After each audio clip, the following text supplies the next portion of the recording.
الله جل جلاله بخاطر نجات و کامیابی مسلمانان بعض اوقات را بر بعضی دیگرش فضیلت داده است.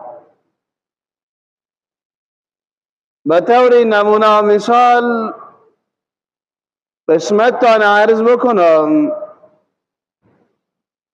که قسمت اخیری شب الله اخیری شب به تمام شب فضیلت داده.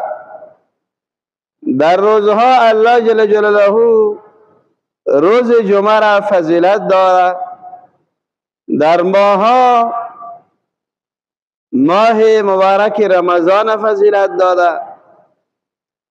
در شبها شب قدر الله فضیلت داده. همچنان روز دهم محرم الحرام الله جل جلاله این را هم فضیلت داده.